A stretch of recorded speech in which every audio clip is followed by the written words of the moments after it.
So this is what you would do if you want to get the attention of the kids in the camp. And I was actually going to have Em start us off with talking about camp, but Em is indisposed right now, so I will start us off. So maybe, I don't know, a couple of months ago, we started talking. I knew that Steve had some fish, and we wanted to have a fish fry, and then the thought came up that we could combine this fish fry with having camp benefit fundraiser for sending the kids to camp. And I will have Em come out and talk a little bit more about that later. But it was important to me, since we had this fish and we were going to fry it, since we were having conversations, to be able to serve catfish the way that I had it growing up. And so just raise your hands if catfish with spaghetti is something new for you.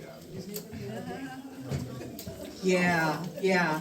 And so that was really interesting because This whole half raised, that whole half raised. Okay. and so the fish fry is a long-standing tradition in the African American community. And so I'm going to ask you to raise your hands again. How many of you grew up with the Friday fish fry? Like like a lot of us did, regardless of who we were, a lot of us did. But for African American people, myself included, and I invited these two here without even asking them their experience. I didn't even ask. I didn't even say, "Did you grow up with a fish fry?" Because it's so embedded in our culture that we would have this. And so I put some cards on the table for you to read, and I didn't put enough, so you'll just have to trust me that they're there. So the fish fry is a fugitive space. Fish fries for Black Southerners, though commonplace, are not ordinary. So the fish fry is something that I would go to as a child, and I would learn just so many things, and not just so much as learn, but the things that I know to be passed down to me, a lot of that I learned at the Friday Fish Fry. So one of the things that I realized was that when somebody died, you mourned, and you mourned in a particular way. And so one of the people who I first had to die, who was not even related to me, was Martin Luther King. So Martin Luther King died, I believe it was on a Thursday, I'm not sure, but whenever he did die, that fish fry was very solemn for us. It was very, like I saw my mom and my elders cry. I saw people reacting differently in the fish fry in a way that they usually would act. And so fish fry for us, for me, I can only speak for me, I will let everybody else speak for themselves, was a way of having lineage. The fish fry is also a time of rest. So although we know the fish fry, some of you may have this card as something that happens on a Friday, the fish fry actually started on Saturdays, because around Saturday, when people who were enslaved, their work was kind of winding down, and they could have that time to go and fish and have this communal, commonplace way of gathering food together and being able to fry the food and talk and just have a time of rest and restoration. And I would say for me growing up, it was the same thing. Friday, even like growing up, I'm not working, right? But I can just see the relaxation in my family's face as they're coming together. So the fish fry was a time of remembrance.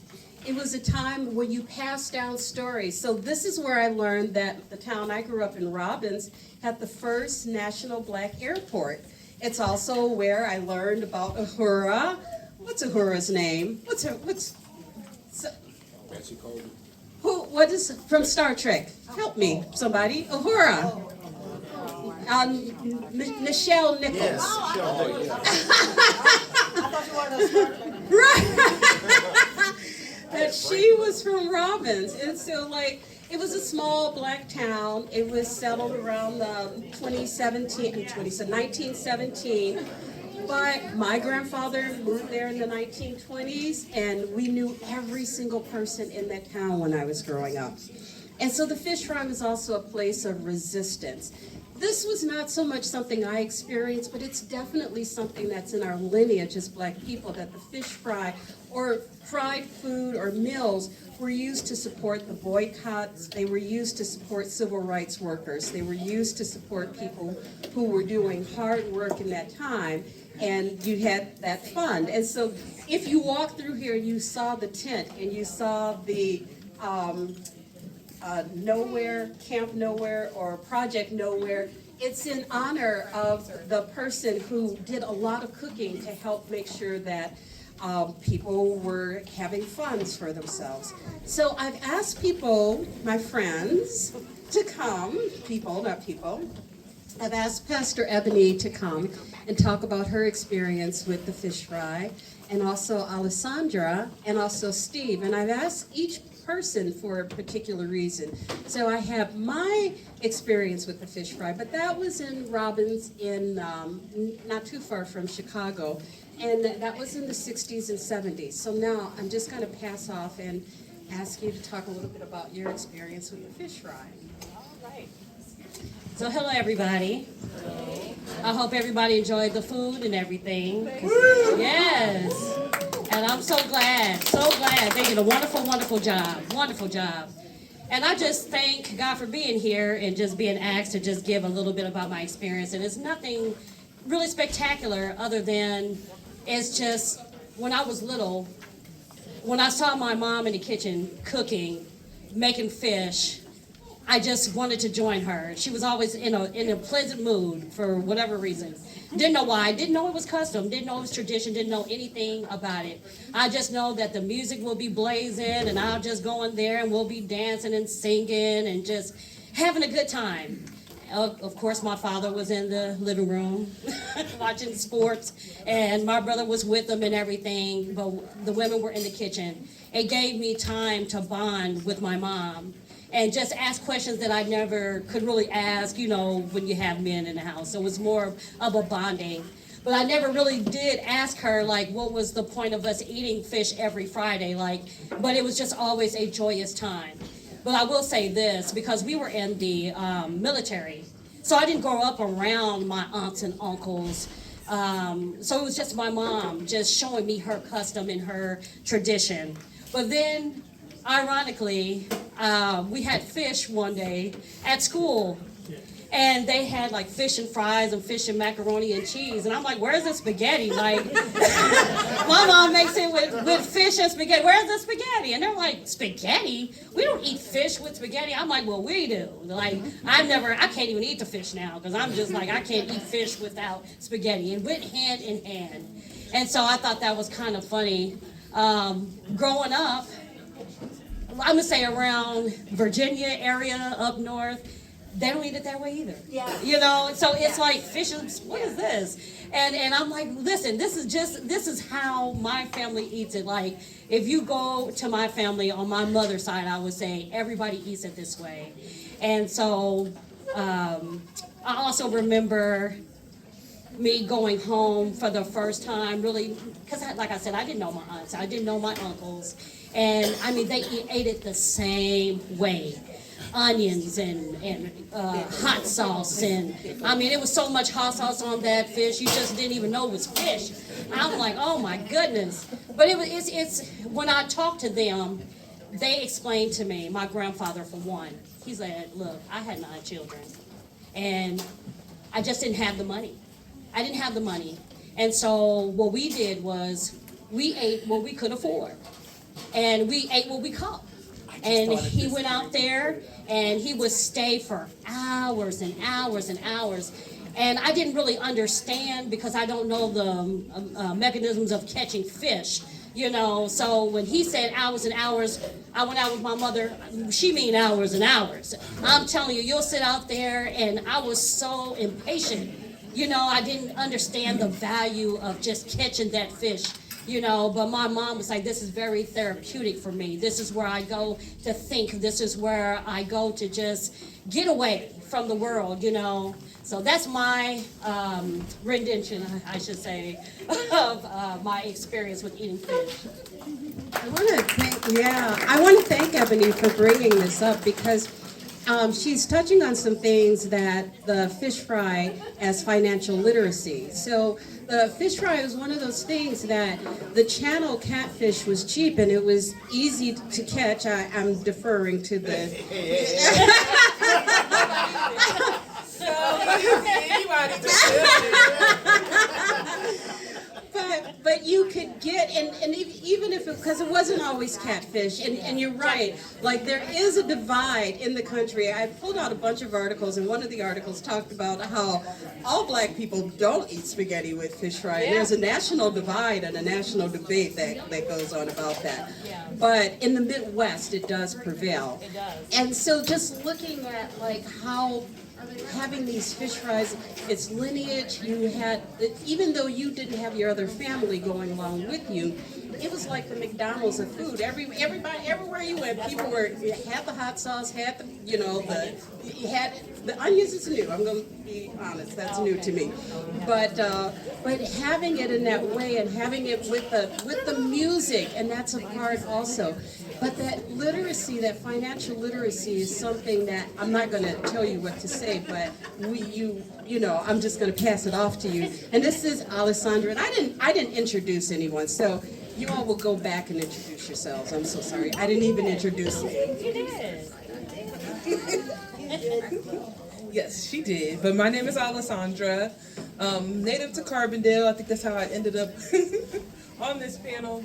And I'll segue off of fish fries as financial literacy, and then I also want to finish it by talking about fish fries as environmental protection. But I grew up here in Carbondale. My mother and her family came up here through Pulaski County. And my father's family, look, Walter could tell you more than I can. But Nettie Hayes is my grandmother and Irma C. Hayes is my great-grandmother. So the family line is pretty well embedded in the area. But even between the two, it's almost like a tale of two cities. So growing up with my grandmother, Dorothy, we lived primarily below the poverty line our entire experience of Carbondale. And that came with a mix of things because my grandfather was a farmer. And so he had, I don't know if you guys are familiar with that stretch of land between Rural King and the car wash. There's just a nice big green spot right there. We used to grow produce on that patch of land, me and my grandfather. And then we would take it down to the farmer's market, which from my experience, and I think it's important to say for the purposes of this conversation, but when I was growing up with as a little girl with him on that farm, that farmer's market was predominantly black producers. And these days, I don't think there's a single solitary one. I don't want to misspeak, but I don't usually see any. So it has quite dramatically shifted since the 90s. And for us, fish fries were a way to stretch meals. My grandmother had 10 kids, and some of those kids had kids. And so that house would fill up really quickly, and there would just be, football teams of people to make sure we're fed on a regular basis. So fish fries were a way to do that. Frying chicken, the same concept. It would always be served with what we would call a stretch side. So spaghetti being something that you could make a lot of, make big pots of, and serve a lot of people. And then your fish or your chicken being your delicacy, or having you a little bit of protein, and you being able to have something nice on the plate. So especially at the end of a work week, which it really hasn't changed a lot in the culture, that Friday night, Saturday, Sunday nights are still the communal spaces because people are still laboring, right? So those are the times that we're able to get together, turn the music on, relax, be a little more communal, and actually spend time with each other. And then also I want to touch on, I think you mentioned the dad was in the front room, and all the women were in the kitchen, right? So we definitely dealt with those divides of what labor looked like for men, what labor looked like for women, what labor looked like for girls and boys.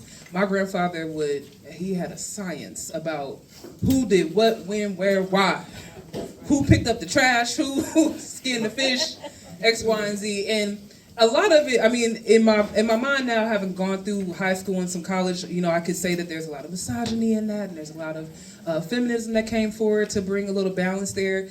But also in the nuance, it was a way to, without doing a lot of mental labor, figure out who was doing what, when, where, and why, so that people stayed fed. Because even this concept of the fish fry is something relaxing, it is. But it also is not when you need to feed 20 people and you're on a time crunch and you have to catch that fish, prep that fish, fry that fish, feed those kids, clean that up, right? So it can easily become something that is stressful too. So I would find just kind of toddling alone spaces like that where, like my auntie would say, this is where I can unplug a little bit and have some time to myself because the kids don't want to follow me here, or the man doesn't want to follow me here. And the same thing for my grandfather. When I would follow him to the garden, he would often talk about that being a place of refuge for him where not everybody wanted to go. So the fact that I was interested was something that was interesting to him, and so he felt more open to sharing that experience with me. Versus some of my other cousins might ask, and he would tell them to stay because it would be more work for him than help for him. So the last thing I want to touch on with that is environmental protection, because I don't think people all the time think about it, but like for my family growing up in Carbondale, we grew our food. A lot of our produce came off of that land. What we didn't sell in the farmer's market absolutely fed the family. So you were able to subsidize even things like EBT with being able to have your own fresh produce, which gave you a higher nutrient profile, especially back then than it does now, but we digress. But it gave you an opportunity to have a better nutrient profile in your food versus nowadays, and I really watched this in my family where, especially after he died in '96, we didn't have that farmer growing that produce. Now we're in the grocery store and we're buying the quick things and we're getting the stuff that's full of sodium and is full of salt. So health is declining. Meals are not necessarily going as far because a couple boxes of Hamburger Helper is not the same as the big pot of spaghetti. So from a financial standpoint and an environmental standpoint, it comes an intersection where families can quickly drown without even knowing it. Because you're going to the store, maybe you don't have that producer anymore, you're buying all your stuff on your EBT, you're getting all of the salt, the sugar, you're not getting as many nutrients, bellies are full, but children are depleted, right? Families are depleted. Now you're working, you're doing more with less. So it's something to think about even for spaces like Evergreen. If we're fishing out of there, some people are fishing out of there for fun. We were fishing out of there for survival. If the water isn't clean, then the family isn't eating clean fish, right? And this is not a USDA experience where I'm grabbing my fish out of there and they're testing it and I'm taking it home and I'm making sure everything is good, right? So I just kind of wanted to push that out there a little bit too, just keeping in mind as we utilize public spaces for fun and safety and pleasure and relaxation. Also remember that we have a lot of community members here that are living below the poverty line and are absolutely eating out of the natural spaces in Carbondale.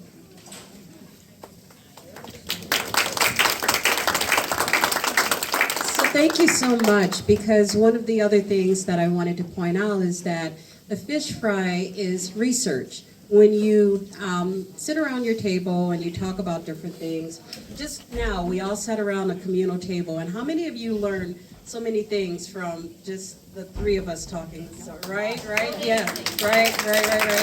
And so in the same way that knowledge was passed on from family member to the next generation of family member, you can also gather and glean information. Like the fish fry is its own ethnography. The fish fry is its own place of gathering artifacts and collecting them and putting them in places to save for your own lineage. And so I so appreciate what the both of you have said and extending more than just being, and thank you so much for saving what you had to say about where you catch the fish until after we ate. Thank you so much.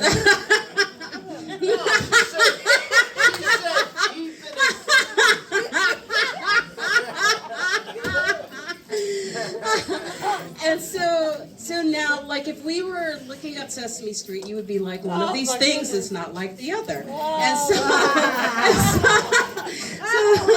So that brings us to Stephen Polwinski. So what is Stephen Polwinski doing at this table, talking about catfish? And Steve has like an interesting intersection of history, if I can tell it for just a minute. So like, Yeah, I'm gonna tell it. I'm gonna tell it. His family is from Benton, so even before I came to Carbondale, I knew about Benton because, and if you walk through here, you walk through pictures of his family, like 4 generations of his family, maybe 5 generations of the pictures in the tent. Anyway, you walk through a lot of family history. And so, but being in Benton, it was really interesting to hear him talk about what it was like for his family to be a Polish family in there, because some of the same conversations I had, Steve shares also in terms of being that family that was, kind of looked at sideways, or being that family that was not always welcome to the fish fry or the party. But also, on the other hand, and this is where I will let Steve tell his own story a little bit. I will let him tell a little bit. Steve has been in communities of color, and I mean like really immersed, for probably since he was 16 or 17 years old. And yeah, and so like he's years older than me, and but I only said that to say so is my brother, and it turns out that they went to the same high school together, and not just that, they were on the same sports teams together, and so he has this kind of like I don't know, again, letting him to say his own thing, but he went to a black serving institution, if you know Chicago State. He pledged as an Alpha, and he SGA president. as a student council president, at a black serving institution. And this is in like the 70s, so like this isn't today, this is back in the 70s. And really just had this robust experience with meeting people like not just one of the Kings, but Coretta Scott King and Martin Luther. Yeah, I mean like having food with these people. And so now I'll just let him tell his own story. But the intersection here of where the fish we ate came from, who caught it, and really just how you can have just like, I don't know, just to be able to have conversations with people and get to know them over the table. So if you're in Carbondale, you've probably gone to an at the table thing, maybe. Yeah? No? Raise your hand if you have. If you haven't, you should. And it's just being able to come and eat with people who maybe you might not ordinarily sit at the table with and eat, and just exchange stories and hear things like this and have story circles. And in a minute, some of you are going to talk if I stop. I'm not here. All right, where do I start?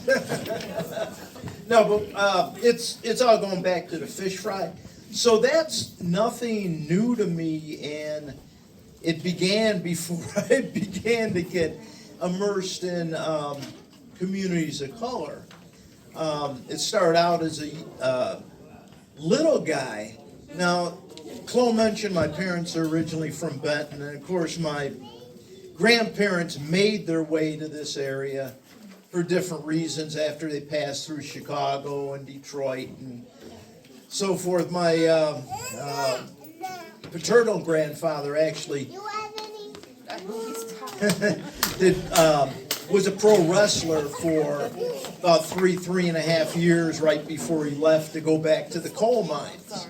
My other grandfather worked in Old Bend coal mine, retired when he was 70. So that's how they wound up in this area. Both of them were from larger families. I don't know as much about my mother's side of the family, but my grandmother on my mother's side was from a family of 12. My dad, there were 8 of them, plus my grandmother's mother passed away while my grandmother was pregnant with twins, and she took over, her and my grandfather took in her siblings. So there were a lot of, kids raised in the house. And this is, it's all, you go into the Depression and you go into, how people are treated and so forth. Back then, some of the stories, I'm not going to go into, that's a topic for another conversation. I'm going to work my way back to the fish. But anyway, that's the one thing, growing up in Chicago, coming to visit relatives every summer that were in Southern Illinois, that was really it. If I didn't see cousins, which you had to drive, because a lot of them were in these other small towns, I didn't have any cousins anywhere near my age in Benton. My dad would take me fishing, and I found out after he passed away, he was instrumental with some of the movement to get Rend Lake. I have a copy of his card, the Rend Lake Sportsmen's Association. Yep, from 1956. But yeah, so my dad, and I think there's a picture out there of me, holding a bunch of bluegill, with my dad. So I was used to fishing.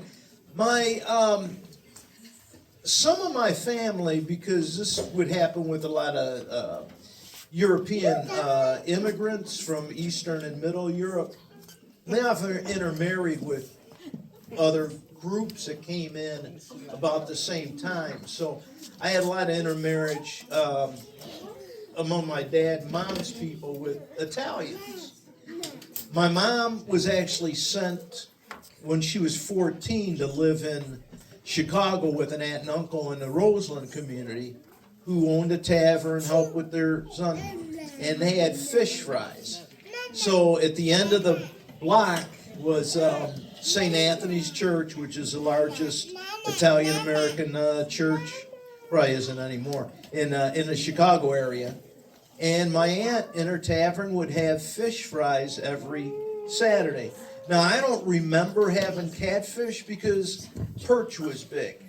So it was perch, but perch was spaghetti and coleslaw. That's usually, and if you didn't have coleslaw, it might be baked beans, So I was used to those fish fries. So as I got older and started going to high school, now where I grew up was on the far south end of the city, and part of it was Chicago, and part of it was a little suburb called Calumet Park that is surrounded by the city on a couple sides, and Blue Island, and next to Blue Island, Robbins. I actually went to the same high school as Chloe's mother did. Yeah.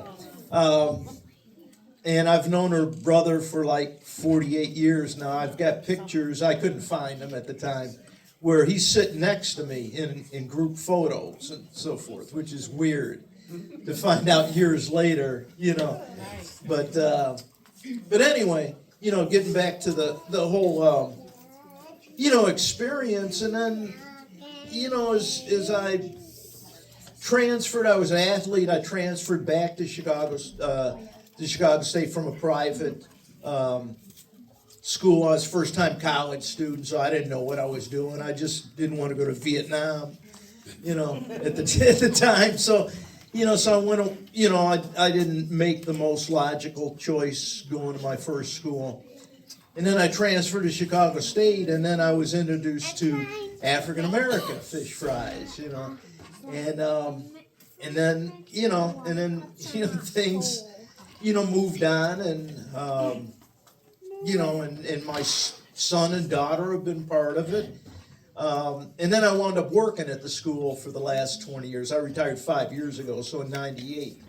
And there was a whole, new wave of, fish fries and so forth. So, it's all very close to me, and I love eating fish. I love catching fish.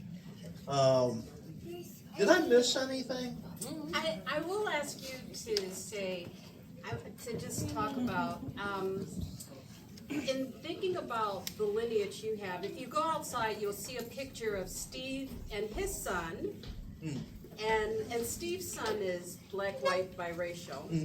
And you'll see Steve and his dad. And What did it mean for you to pass on that lineage of fishing and having that time with your son that you have? Oh, it's precious. It's precious. My dad worked a lot. He worked basically 2 jobs most of the time I was growing up. You know, to make ends meet. He insisted my mother didn't work when we were growing up. And then, you know, with my son, for a while I was a single dad. You know, and that was the one thing that we could do for very little money, you know, that would help put food on the table. And, you know, and to this day, you know, he's a truck driver. He's 44 years old. He has 4 kids himself and 3 granddaughters. And what do You know. they do with their free time? Sometimes they go fishing. They live in Pennsylvania. I have a daughter who does not have children, who has a career now, and she fishes. You know, so So it is legacy. yeah, it is legacy, and it's precious. It's something that I know everyone in this room doesn't fish. Or you may have some other hobbies or something you're involved in that, you know, you could pass on, or your child or grandchild, or if you don't have any children, you know, somebody, a niece or nephew that's close to you that admires you, you can make a difference in their life, can latch on and pick that up. And it's, like I said, it's precious, because right now I see a lot of people playing, you know, games all day, and it's just, yeah, yeah, there should be more of it. There should be more of it. I'm gonna. Thank you, thank you.